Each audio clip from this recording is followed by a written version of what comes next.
तो हेलो दोस्तों, स्वागत है आप सभी का एक और बार फिर से smart mind army YouTube channel पर। और हम पढ़ने वाले हैं आज आपका नया chapter force and laws of motion. मेरा नाम है देव सिंह, मैं आप सबको पढ़ाता हूँ साइंस। इसी के साथ हमारा जो पिछला चैप्टर था मोशन, वो मैं ख़त्म करवा चुका हूँ। उसमें मैंने आपको कई कई चीज़ें बताई थी। मोशन क्या होता है, मोशन के लॉज बताए थे, वेलोसिटी, स्पीड, टर्मिनोलॉजी, एक्सेलरेशन, कई सारी चीज़ें बताई थी। ठीक है, अब ये जो आपका चैप्टर है, ये मैं एक बताऊं आपको, one of the most important chapter है आपका पूरी क्लास 9th का एनसीईआरटी साइंस का। ऐसा क्यों बोल रहा हूं मैं, क्योंकि सुनो, कई बच्चे हैं जो इस लेक्चर को देख रहे होंगे और कई बच्चे उनमें से साइंस लेंगे आगे चलकर, या फिर नहीं भी लेंगे तो भी एक बेसिक टर्मिनोलॉजी मैं आपको बताऊं। ज़्यादातर जो आगे चलकर साइंस लेंगे या बेसिक रहेंगे, उनके पेपर में कहीं ना कहीं कंपटीशन की तैयारी करेंगे, तो उसमें force and laws of motion का बहुत बड़ा रोल होता है। क्यों? क्योंकि इसमें लॉ आ जाते हैं मोशन के आपके। वो क्या होते हैं? लॉज जो होते हैं, जो न्यूटन ने दिए थे, फर्स्ट लॉ, सेकंड लॉ और थर्ड लॉ।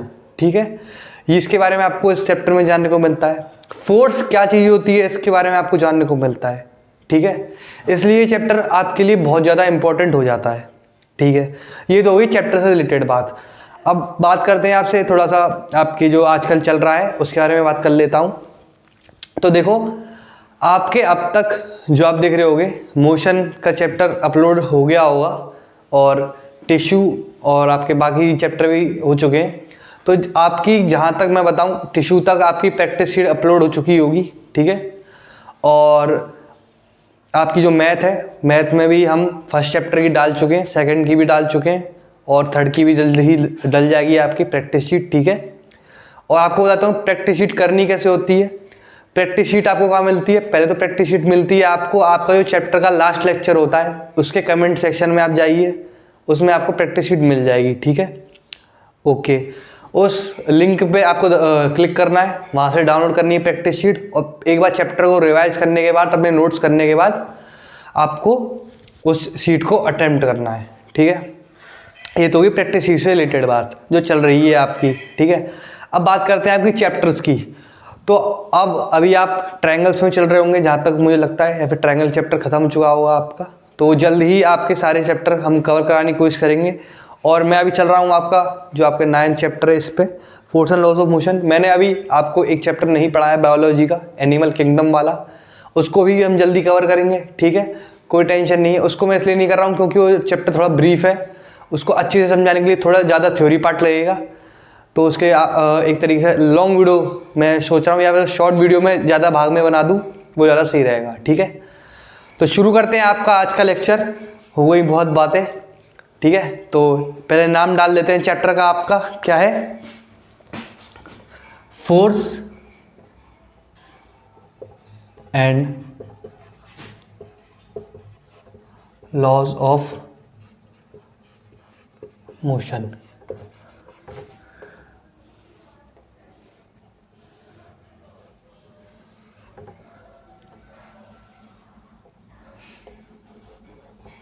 ठीक है, ठीक है, अब आइए टॉपिक पे चलते हैं। क्या है पहला आपका जो बात आ रही है वो है फोर्स। ओके, फोर्स के बारे में जानते हैं। फोर्स क्या होता है? देखो, आपको अगर मैं आपसे पूछूं, आप किसी भी चीज़ पर दम लगाते हो, दम लगाने से क्या मतलब होता है? आप उसे धक्का देते हो, पुश करते हो, पुल करते हो। तो आप क्या करते हो, मैं आपको एक चीज़ बताऊं, आप अपने डे टू डे लाइफ में ना फोर्स की एप्लीकेशन को देखते हो। एप्लीकेशन यानी जैसे कि आपका कैमरा है, अब कैमरे की एप्लीकेशन क्या होती है? फोटो को क्लिक करना या फिर वीडियो बनाना, आपकी फोटोज़ को खींचना या वीडियोस बनाना, ये क्या है? कैमरे का काम है। तो इसी को क्या कहता है? मैं एप्लीकेशन ऑफ कैमरा कहता हूँ। ऐसी जो फोर्स है, आप जब किसी भी चीज़ पर फोर्स लगाते हो या कुछ भी करते हो, उसके हमें आज आपके वर्ल्ड में क्या दिखते हैं? उसके एप्लीकेशन दिखते हैं। कैसे? मैं कोई भी चीज़ खींचता हूँ, या मैं कहीं एंटर करता हूँ, या फिर मैं कुछ भी करता हूँ, गेट पे धक्का देता हूँ, साइकिल चलाता हूँ, कुछ भी करता हूँ, इसमें क्या होता है? मेरे फोर्स का इफेक्ट लगता है। अच्छा, फोर्स की एप्लीकेशन लगती है। ठीक है भैया, आपने बता दिया कि फोर्स की ये एप्लीकेशन होती है। जो भी हम आज आपकी डेली लाइफ में जो भी चीज़ें करते हैं, जिसमें हमारा एक तरीके से दम लगती है या फिर स्ट्रेंथ या फिर एनर्जी खर्च होती है, उसको हम क्या बोलते हैं, एक तरीके से एप्लीकेशन ऑफ फोर्स कहते हैं। ओके, बहुत सही। पर हमें ये बेसिक टर्मिनोलॉजी तो समझाई कि फोर्स होती क्या है। तो देख, फोर्स तेरी बहुत सिंपल सी चीज़ है। एक क्या होती है, जब तू किसी भी चीज़ पर धक्का लगाता है या फिर तू किसी भी चीज़ को क्या करता है, एक तरीके से पुश या पुल करने की कोशिश करता है, तो उससे क्या होता है, उसकी वेलोसिटी चेंज होती है। वेलोसिटी चेंज होती है यानी इसका मतलब क्या है, एक्सेलरेशन चेंज होता है। एक्सेलरेशन चेंज होता है, इसका मतलब आप सभी को मालूम है, वेलोसिटी चेंज हुई, एक्सेलरेशन चेंज हुआ। अब वेलोसिटी किस पर डिपेंड करती है, आपकी मैग्नीट्यूड और डायरेक्शन पर। तो इसका मतलब कहीं ना कहीं मेरी डायरेक्शन भी या फिर मेरा मैग्नीट्यूड भी चेंज होता है। ठीक है, तो पहले तो डेफिनेशन लिख लेते हैं आपकी फोर्स की। ठीक है, तो पहले आइए लिखते हैं फोर्स की डेफिनेशन। तो देखो, डेफिनेशन लिख दी है मैंने, ठीक है आपकी। तो पहले डेफिनेशन पढ़ते हैं, क्या बोल रहा है। द पुश और pull on an object with mass causes it to change its velocity, direction, shape और size। इसका मतलब क्या है कि मेरी कोई ऐसी चीज जिसके पास मास है, मैं उसे पुश करता हूं या पुल करता हूं, उससे क्या होता है, उसकी या तो चेंज इन वेलोसिटी होती है, डायरेक्शन होती है, शेप होती है या साइज होती है। उसी को मैं, उस इफेक्ट को ही मैं एक तरीके से क्या कह देता हूं, फोर्स कह देता हूं। ठीक है, अब पहले तो फोर्स जान लिया आपने। अब देखो, मोशन जो होता है ना आपका, मेनली आपने खुद देखा होगा, आपकी जो गाड़ी चलती है तो एक जर्क सा लगता है, एकदम से झटका लगता है। साइकिल चला रहे हो, दम लग रही है, पाँव से दम लगा रहे हो पेडल में, तब जाके साइकिल चल रही है आपकी। बाइक चला रहे हो, गियर डाल रहे हो, रेस दे रहे हो एक तरीके से आपकी, रेस दे रहे हो, तब जाके आपकी बाइक चल रही है।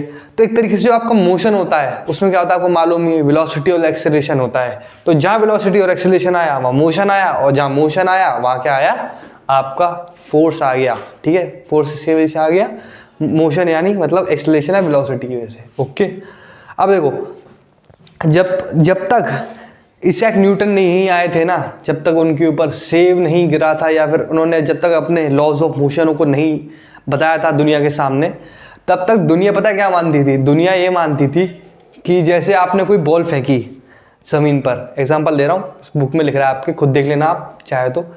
जैसे आपने बॉल मारी ज़मीन पर, तो वो देखना आप फर्स्टली, अगर जैसे आप बॉल फेंकते हो तो फर्स्ट वो इतनी ऊपर जाएगी, जैसे h हाइट तक वो ऊपर गई। ठीक है, बहुत सही। फिर वो अगले ही में थोड़ा सा कम, उसके बाद थोड़ा सा कम और थोड़ा सा कम करते करते करते आपने क्या करती थी, रेस्ट स्टेट पर एक तरीके से आ जाती थी। तो लोगों का ये मानना था कि दुनिया में कोई भी जो चीज़ है उसकी जो नेचुरल स्टेट होती है ना, वो क्या होती है कि वो आराम से रहे, यानी एक तरीके से रेस्ट पर रहे। ये किसके द्वारा दिया गया था, गैलीलियो के द्वारा दिया गया था आपका। पर जब तक इसैक न्यूटन ने लोगों को फोर्स के कुछ लॉज नहीं पढ़ाया, कुछ बताया नहीं, तब तक ये इक्वेशन चलती थी। पर आप सभी को मालूम है, आप जितना फोर्स लगाओगे उतनी ही देर तक एक तरीके से चीज़ रहती है। यानी अब आप क्या करोगे, ये जो आपकी जो बात थी ना, ये एक तरीके से इसैक न्यूटन ने गलत प्रूव करी थी। उन्होंने बोला नहीं, ऐसा नहीं होता है, कई फैक्टर होते हैं जिन पे आपका मोशन या फिर एक तरीके से फोर्स का इफेक्ट क्या होता है, डिपेंडेंट होता है। ठीक है, ओके, तो समझ गए होगे आप मेरी बात को, आशा करता हूँ। ठीक है, तो मिटा दें इसे, चलो ठीक है मिटा देते हैं, इतने प्यार से बोल रहे हो तो मिटा देते हैं। ठीक है,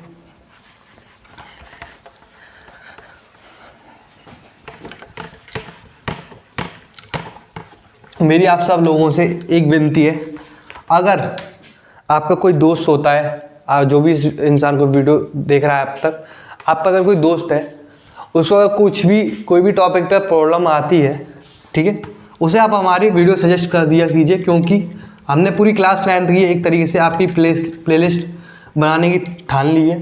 आपकी हम पूरी क्लास 9 की एक तरीके से प्लेलिस्ट बनाएंगे, और जो सा आपको टॉपिक नहीं आ रहा है, कुछ नहीं करना है, उस टॉपिक का नाम लिखना है और उसके आगे क्या करना है, smart mind army YouTube channel डाल देना है। ठीक है, यूट्यूब पे ऊपर आपको फर्स्ट वीडियो हमारा ही आ जाएगा। ठीक है, उस पर आप क्लिक करके आराम से उस टॉपिक को क्लियर कर सकते हो और देख सकते हो। बहुत ही ज़्यादा डीप में नहीं जाते हैं, बहुत ही ज़्यादा ऊपर से भी नहीं पढ़ाते हैं, बिल्कुल मीडियम से जितना होना है उतना ही पढ़ाऊँगा मैं आपको, ठीक है। कोई ऐसे नहीं कि पूरे बहुत डीप या फिर बहुत लो। सब जानते हो मेरे पढ़ाने का तरीका, अब तक तो जान ही गए होगे। तो देखो आपके अब बुक में ना दो तरीके की चीज़ें रखी हैं, वो है टाइप्स ऑफ फोर्स, एक तरीके से मैं कहूँ तो क्या है, बैलेंस्ड फोर्स, और एक मैं कहूँ लाइन खींच लेता हूँ, अनबैलेंस्ड फोर्स, ठीक है। अब देखो ये जो फोर्स आपको बुक में दे रखे हैं इनका कुछ मतलब नहीं है, बहुत आसान है, ठीक है। एग्जाम्पल के द्वारा समझते हैं पहले कैसे। देखो मेरे पास एक बॉक्स है और यहाँ खड़े हैं सुशील सर आपके, या फिर सुशील भैया खड़े हैं आपके, और मैं खड़ा हूँ देव भैया आपका, ठीक है। अब क्या है, सुशील सर ने जिम ज्वाइन कर ली है और हमने भी जिम ज्वाइन कर ली है, ठीक है। सुशील सर और मैं जिम जा रहे हैं आजकल, बॉडी बना रहे हैं, तो क्या करते हैं, इस बॉक्स को पकड़ते हैं, ठीक है, और एक तरफ से वो फुल स्पीड में, एक तरफ से मैं फुल स्पीड, पूरा खींचते फुल स्पीड में पूरे दम से, कि कैसे भी करके बॉक्स हमारी तरफ आ जाए और जो जीतेगा उसे 5,000 का इनाम मिलेगा।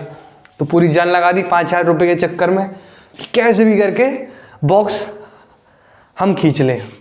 पर बॉक्स क्या था, बॉक्स आपका लोहे का था, पूरा फुल, पूरी जान लगाई, बॉक्स हिला भी नहीं। या फिर एक तरीके से मैं कहूँ, चलो बॉक्स लोहे का नहीं था, बॉक्स खाली था एक तरीके से, ये मान लो, ठीक है, वरना आपको बहुत डीप में ले जाऊँगा, आराम पढ़ाना चाहता हूँ मैं आपको।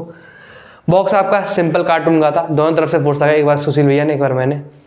तो क्या हुआ, जितना उन्होंने फोर्स लगाया ना उतना ही मैंने फोर्स लगाया। तो इससे क्या हुआ, एक तरीके से आप देख सकते हो कि अगर सुशील भैया ने F' फोर्स लगाया इधर और मैंने फोर्स लगाया F इधर, तो एक तरीके से आप कह सकते हो कि F' जो था वो बराबर था F के। तो ये क्या हो गया, एक तरीके से बैलेंस हो गया। बैलेंस कैसे हो गया, यानी इसका इफेक्ट क्या हो गया, कैंसिल हो गया। कैंसिल कैसे हो गया, देखो आप कोई एक चीज़ इस तरफ खींच रहे हो, वहीं दूसरी साइड से एक दूसरा बंदा उसी चीज़ को उतने ही फोर्स के साथ खींच रहा है, तो आपको क्या लगता है, वो चीज़ हिल जाएगी, वो वहाँ से अपनी जगह भी नहीं बदलेगी, ठीक है। तो इसी फोर्स को जो हम क्या कहते हैं, बैलेंस्ड फोर्स कहते हैं, ठीक है। ये एग्जाम्पल था इसका, तो इसकी डेफिनेशन लिख देता हूँ मैं, ठीक है। देखो फोर्सेस नीचे लिख रहा हूँ, ठीक है, इसके नीचे लिख देना, फोर्सेस, आपके नोट्स लिख लेते हैं, that are equal in size. Equal in size से इसका इधर जो मतलब है वो ये है कि जो मैं फोर्स लगा रहा हूँ F इधर और F' इधर, दोनों का जो मैग्नीट्यूड है एक तरीके से क्या है, सेम है, ठीक है। एक तरीके से क्या है, सेम है, equal in size and opposite in direction,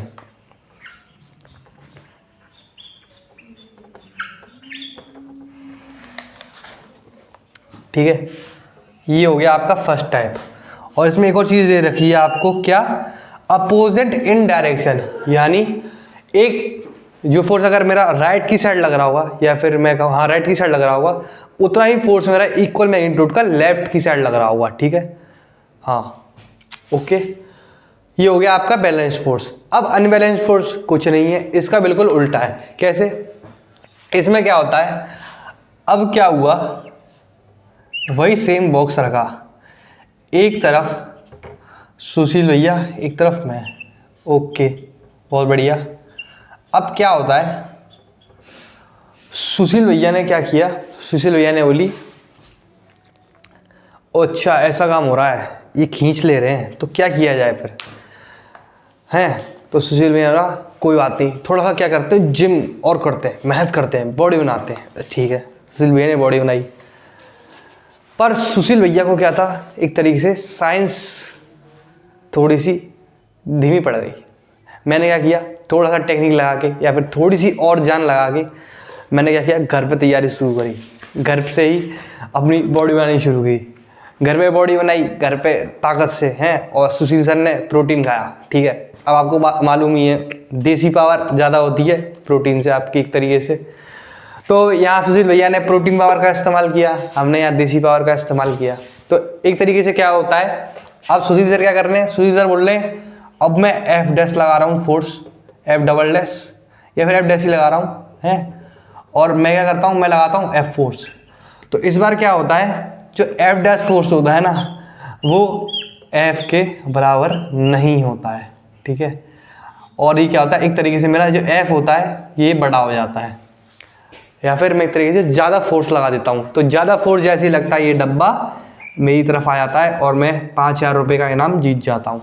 तो इसका मतलब यही है सिंपल सा कि जो आपका अनबैलेंस्ड फोर्स होगा इसमें कुछ नहीं होगा, जिस साइड ज़्यादा फोर्स रहेगा उस साइड वो चीज़ मूव कर जाएगी, या फिर जो इसमें जो फोर्स रहेगा वो इक्वल मैग्नीट्यूड का नहीं रहेगा, ठीक है। डायरेक्शन भले ही अपोजिट हो सकती है पर मैग्नीट्यूड कभी भी इक्वल नहीं होगा, क्योंकि अगर मैग्नीट्यूड इक्वल हुआ तो वो बैलेंस फोर्स हो जाएगा। तो इसकी डेफिनेशन लिख देते हैं, बस कुछ चेंज नहीं है इसमें। फोर्सेस डेट आर अनइक्वल यानी not same, unequal in size and opposite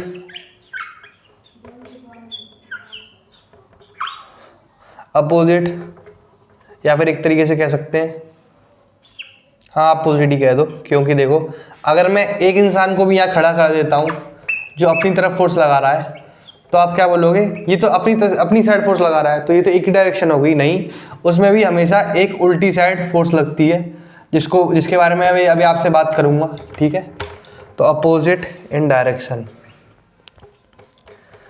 ठीक है, ये हुई आपका एग्जाम्पल। इसका लिख लीजिए इसको जल्दी से, एग्जाम्पल लिखने की ज़रूरत नहीं है फिगर विगर बनाने की, बस ये लिख लेना, ये चीज़ बना लेना, ठीक है, ये चीज़ लिख लेना जो बॉक्स के अंदर बंद है, ठीक है। तो आगे चलें, बताओ। तो देखो अब आपके मैंने अनबैलेंस फोर्स में मैं आपको एक चीज़ बता रहा था, क्या बता रहा था कि अगर आप एक जगह पर खड़े हो, बस इंट्रोडक्शन दे रहा हूँ, ठीक है आपका, बस ज़्यादा देर नहीं लगाऊंगा। वो फ्रिक्शन जो है आपका मैं आपको और अच्छे से पढ़ाऊंगा आगे चल के, ठीक है, अभी इतनी ज़रूरत नहीं है। तो मैं बोल रहा था कि अगर एक बॉक्स है, आप उस पर फोर्स लगा रहे हो, खड़े हुए हो, तो अब ज़रूरी ये नहीं है कि आप एक ही डायरेक्शन में फोर्स लगा रहे हो और तो ये अनबैलेंस फोर्स हो गया, नहीं बैलेंस फोर्स हो गया, नहीं। इसमें क्या होता है, एक साइड इधर भी फोर्स लगती है जिसको मैं बोलते हैं फ्रिक्शन ऑफ फोर्स, यानी जो आपकी फ्रिक्शन होती है ना, फ्रिक्शन एक ऐसी फोर्स होती है जो आपकी लगती है किससे, सरफेस से। अच्छा, सरफेस इस पर एक्ट करता है, तो सरफेस से लगती है ये। तो सरफेस क्या करता है, आपकी जो कोई भी चीज़ होती है जो स्लाइड कर रही है, चल रही है, उसको रोकने की कोशिश करता है। जो आपका साइकिल का टायर हुआ या आप चलते हो, वो सब क्या होता है, फ्रिक्शन की वजह से होता है। ये हो गया आपका एक बेसिक इंट्रोडक्शन कि फ्रिक्शन होता क्या है, ठीक है। ये बस आपको बताना था, इसके बारे में आपको मैं और अच्छे से आगे बताऊंगा जब फ्रिक्शन का बढ़िया से टॉपिक आएगा, ठीक है। अब दिक्कत मत लो। अब बात करते हैं क्या कि कोई अगर यूँ मुझसे पूछे कि भैया मुझे एक्सेलरेशन चेंज करना है, मुझे किसी भी चीज़ की स्पीड बना रही है, उसकी डायरेक्शन चेंज करनी है, तो क्या बैलेंस्ड फोर्स से हो सकता है, बैलेंस फोर्स से क्या मैं इस चीज़ को कर सकता हूँ? तो आंसर पता है क्या है, उसका आंसर है कैन वी चेंज एक्सेलरेशन और direction of an object by, किससे कर सकता हूँ, आपका एक तरीके से बैलेंस्ड फोर्स से मैं एक कर सकता हूँ, या फिर एक तरीके से कह रहा है एफ नेट क्या है इसमें, एक तरीके से जीरो, कोई भी एक्सटर्नल फोर्स इसमें अप्लाइड नहीं हो रहा है। तो इसका आंसर पता है क्या है, नो। ये क्या है, गलत है। क्यों? अगर आपकी कोई भी ऐसी चीज़ है जो क्या कर रही है, एक्सेलरेट कर रही है, या फिर उसको आपकी डायरेक्शन चेंज करवानी है, उसकी स्पीड बढ़वानी है, बाइक चला रहे हो, गाड़ी चला रहे हो, कुछ भी स्पीड देनी है, फुल स्पीड करनी है, तो उसमें क्या होता है, हमेशा जो आपका एफ एक्सटर्नल होता है ना, वो क्या होता है आपका हमेशा नॉट इक्वल टू जीरो होता है। यानी एक तरीके से आप कुछ ना कुछ फोर्स लगाते ही हो तभी आपकी चीज़ क्या होती है, एक तरीके से एक्सेलरेट होती है, चेंज होती है। तो मैं एक स्टेटमेंट लिखवा रहा हूँ, उसको आप ज़रूर लिखो, ठीक है। ये इंपॉर्टेंट है, ज़रूर लिखना है। स्टेटमेंट को, ये शायद आपके पेपर में भी आ सकता है। To accelerate in motion, to accelerate in motion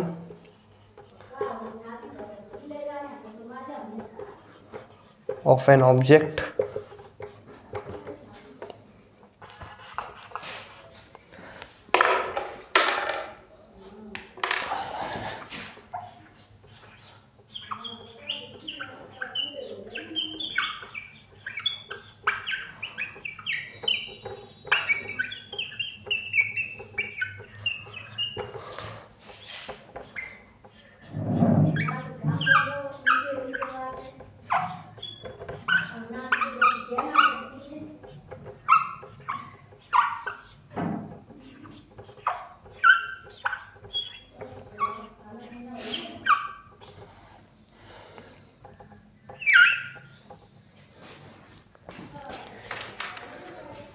तो ठीक है, ये स्टेटमेंट आपने लिख ली होगी। To accelerate in motion of an object, in motion of an object and unbalanced force is required, या फिर एक तरीके से एफ नेट जो होता है, एफ नेट कुछ नहीं होता है, बताऊंगा आगे चल के आपको क्या होता है।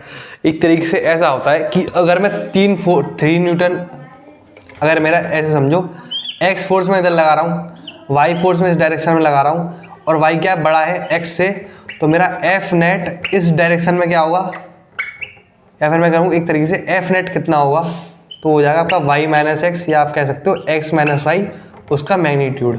ठीक है, समझ गए होगे आप। या फिर अगर नहीं समझ आया तो दिक्कत मत लो, आज बस इंट्रोडक्शन आपका लेक्चर है, आगे आपका लेक्चर थोड़ा भारी होगा धीरे धीरे चल के, उसमें मैं आपको समझाऊंगा बाकी टर्मिनोलॉजीज लॉज ऑफ मोशन को। तो इसी के साथ आज का आपका लेक्चर यहीं पर समाप्त करते हैं। आशा करता हूँ आपको मुझसे पढ़ने में कुछ ना कुछ सहायता हुई होगी आपको, है, और बढ़िया लगा होगा लेक्चर, या फिर कुछ ना कुछ तो अच्छा लगा ही होगा है यार। तो कमेंट में ज़रूर बता देना कि क्या बुरा लगा या क्या अच्छा लगा, और हम अपने वीडियो में कैसे सुधार कर सकते हैं, आपको और कैसे अच्छे से समझा सकते हैं। ठीक है, तो मिलते हैं आपसे अगले लेक्चर में, तब तक के लिए आपको see you, tata, good bye and सभी को राधे राधे।